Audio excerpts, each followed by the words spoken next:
مقدس پالوس رسول کے افسیوں کے خط اس کے چوتھے باب کی 9ویں آیت کے آخری حصے میں لکھا ہے، وہ زمین کے نیچے کے علاقے میں اترا بھی تھا۔ کیا زمین کے نیچے کے علاقے میں اترنے سے مقدس پالوس رسول کی مراد یہ ہے کہ خداوند یسوع مسیح عالم ارواح یا جہنم میں اترے؟ جبکہ لوکا طبیب کی معرفت لکھے گئے انجیلی بیان اس کے 23ویں باب کی 46ویں آیت میں خداوند یسوع مسیح نے فرمایا کہ اے باپ، میں اپنی روح تیرے ہاتھوں میں سونپتا ہوں، اور اسی باب کی 43ویں آیت میں خداوند یسوع مسیح کے الفاظ جو انہوں نے ڈاکو سے کہے کہ تو آج ہی میرے ساتھ فردوس میں ہوگا، جو مقدس پالوس رسول کے کرنتھیوں کے نام لکھے گئے دوسرے خط کے 12ویں باب کی 2 سے 4 آیات کے مطابق تیسرا آسمان ہے۔ تو کیا ان آیات کے تناظر میں خداوند یسوع مسیح عالم ارواح میں اترا، جہنم میں اترا، یا خداوند یسوع مسیح کی روح نے فردوس میں صعود فرمایا؟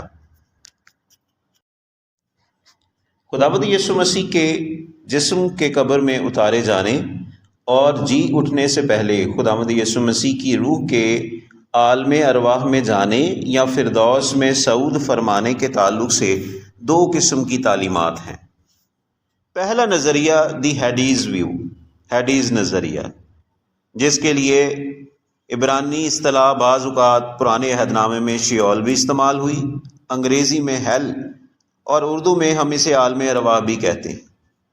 یہ نظریہ بیان کرتا ہے کہ خداوند یسوع مسیح کا جسم تو قبر میں تھا، لیکن اس کی روح عالم ارواح میں اتری، اور عالم ارواح میں اترنے کے بعد پطرس کا پہلا عام خط 3 باب کی 19ویں آیت کے مطابق اس نے قیدی روحوں میں جا کر منادی کی۔ اس نظریے کے مطابق یہ جگہ روحوں کے لیے ایک عارضی جگہ تھی، اور جب خداوند یسوع مسیح نے ان قیدی روحوں میں جا کر منادی کی، منادی کرنے کے بعد خداوند یسوع مسیح ان قیدی روحوں کو اپنے ساتھ لے کر فردوس یعنی تیسرے آسمان میں چلا گیا۔ اس نظریے کے مطابق شیول، ہیڈیز یا ہیل اور عالم ارواح کے 2 حصے ہیں۔ ایک حصہ نجات یافتہ لوگوں پر مشتمل ہے، اور دوسرا کمپارٹمنٹ، دوسرا حصہ غیر نجات یافتہ لوگوں پر مشتمل ہے۔ ان دونوں حصوں کے درمیان ایک بڑا گڑھا ہے، اور یہ گڑھا ان دونوں حصوں کے درمیان ایک رکاوٹ ہے تاکہ کوئی پار نہ جا سکے، جس کا ذکر لوکا طبیب کی معرفت لکھے گئے انجیلی بیان کے 16ویں باب کی 19ویں آیت سے 31ویں آیت میں، جہاں دولت مند آدمی اور غریب لازر کی تمثیل ہے، اس کا ذکر ہے۔ 26ویں آیت میں لکھا ہے، اور ان سب باتوں کے سوا ہمارے تمہارے درمیان ایک بڑا گڑھا واقع ہے، ایسا کہ جو یہاں سے تمہاری طرف پار جانا چاہے نہ جا سکے، اور نہ کوئی ادھر سے ہماری طرف آ سکے۔ دوسرا کمپارٹمنٹ یعنی دوسرا حصہ ایسے لوگوں پر مشتمل ہے جنہیں یہ نجات یافتہ ایماندار کہتے ہیں، اور نجات یافتہ ایمانداروں کی جگہ اس نظریے کے مطابق ابراہیم کی گود ہے۔ کرنتھیوں کے نام پہلا خط 15واں باب 20ویں آیت میں لکھا ہے، جو سو گئے ہیں ان میں پہلا پھل ہوا۔ اس آیت کی تشریح اس نظریے کے مطابق اس نظریے کے حامل لوگ یوں کرتے ہیں کہ جب خداوند یسوع مسیح جی اٹھنے کے سبب سے پہلوٹا ٹھہرا، تو پرانے عہد نامے کے ان ایمانداروں کو جو ابراہیم کی گود میں تھے، اپنے پہلے صعود میں اپنے ساتھ فردوس میں لے گیا۔ دوسرا نظریہ دی ہیون ویو، فردوس کا نظریہ۔ اس تعلیم کے مطابق پرانے عہد نامے کے ایمانداروں کی روح ان کے مرنے کے فوراً بعد آسمان میں چلی گئی۔ وہ اس تعلق سے مختلف دلائل پیش کرتے ہیں۔ دلیل نمبر 1،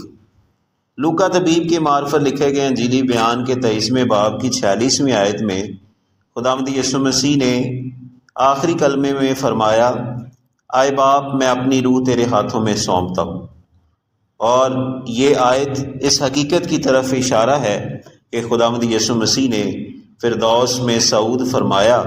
جہاں ان کا باپ یعنی خدا ہے۔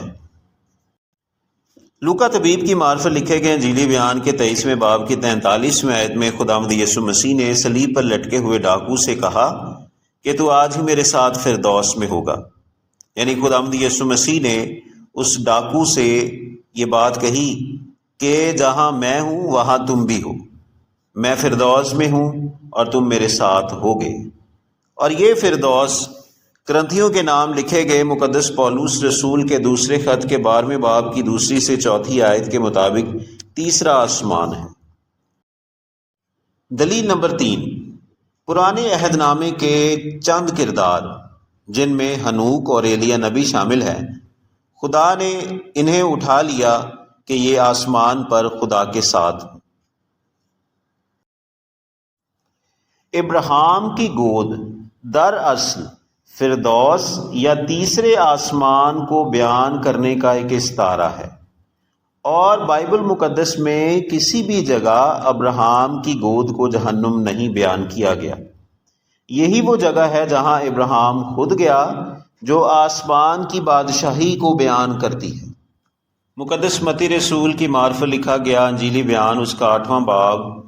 اور اس کی 11ویں آیت کو وہ اس دلیل کے مضبوط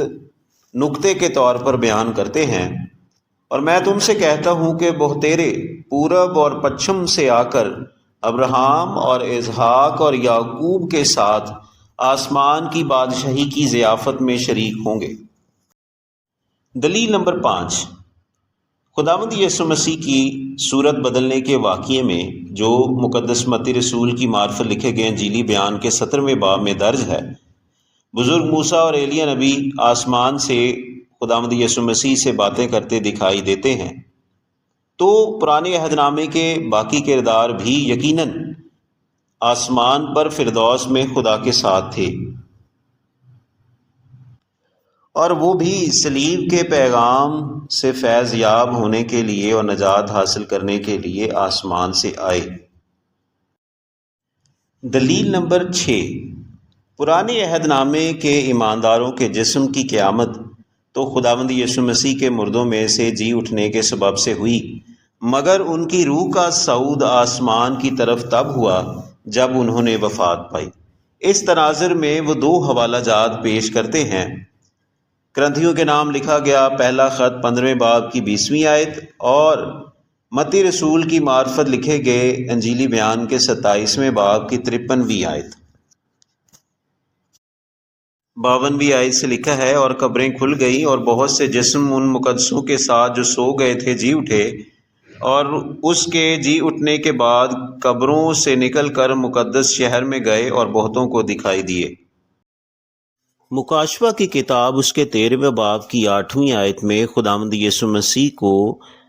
بنائے عالم کے وقت سے ذبح کیا ہوا برہ بیان کیا گیا ہے۔ اس لیے پرانے عہد نامے کے ایماندار نجات یافتہ ہونے کے اس میرٹ پر پورا اترتے ہیں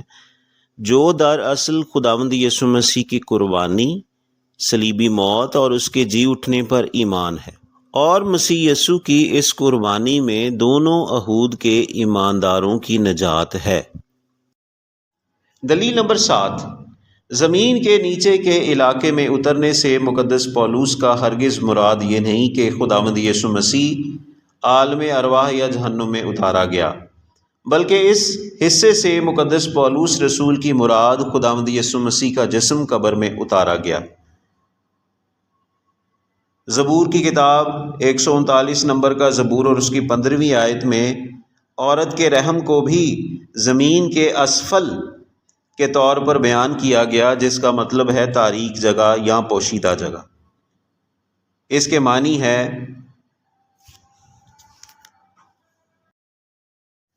پولس کے اس جملے کے معنی یہ ہیں: غار، قبر، زمین کا احاطہ جو اونچے مقاموں یعنی چٹانوں کا متضاد ہے۔ فلپیوں کے نام خط اس کے 2 باب کی 10ویں آیت کے مطابق عالم ارواح یا جہنم زمین کا نیچے کا علاقہ نہیں، بلکہ یہ زمین سے نیچے ہیں۔ 10ویں آیت میں لکھا ہے، تاکہ یسوع کے نام پر ہر ایک گھٹنا جھکے، خواہ آسمانیوں کا ہو، خواہ زمینیوں کا، خواہ ان کا جو زمین کے نیچے ہیں۔ دلیل نمبر 8، یہ جملہ کہ وہ عالم ارواح میں اترا ابتدائی 4 صدیوں تک رسولوں کے عقیدے کا حصہ نہیں تھا۔ مزید وہ یہ کہتے ہیں کہ رسولوں کا عقیدہ کوئی خدا کا الہامی کلام نہیں، بلکہ یہ صرف انسانی اقرار الایمان ہے۔ دلیل نمبر 9، قیدی روحیں دراصل غیر نجات یافتہ روحیں ہیں، اور یہ روحیں انسان نہیں بلکہ فرشتے ہیں۔ قیدی روحوں کو آسمان پر لے جانے سے مراد خداوند یسوع مسیح کا اپنے دوستوں کو آسمان پر لے کر جانا نہیں، بلکہ اپنے دشمنوں کو اپنی گرفت اور قبضے میں کرنا ہے، اور یہ خداوند یسوع مسیح کی اپنے دشمنوں یعنی برائی کی قوتوں پر فتح کو ظاہر کرتا ہے۔